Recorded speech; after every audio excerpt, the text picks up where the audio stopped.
يا ربي طيب كسبنا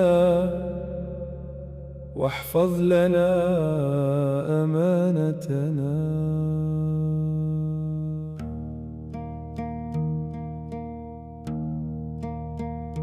في السوق أعطاني فتى ثمن الثوب ومضى وفي كفي له درهم، فناديته يا أخي هذا لك، فالحق حق والقليل أمانة.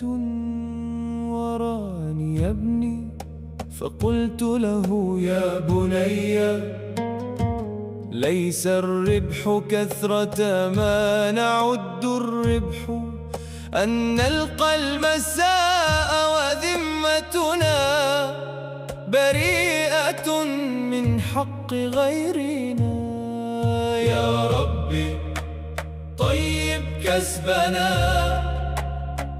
واحفظ لنا أمانتنا، لا نبتغي ربحا يدنس خبزنا، والرزق منك فاهدنا للحلال.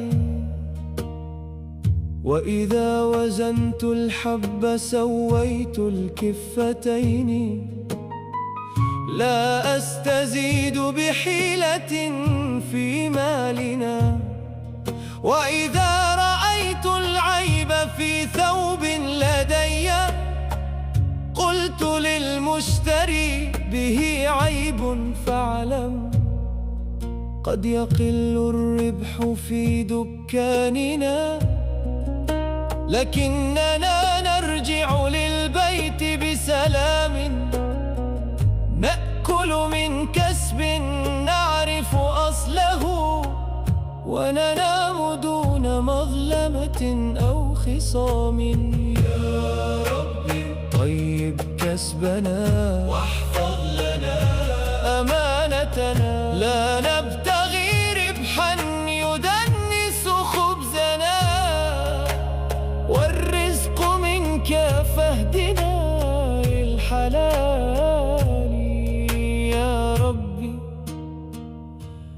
احفظ لنا أمانتنا، وبارك اللقمة الحلال في بيوتنا.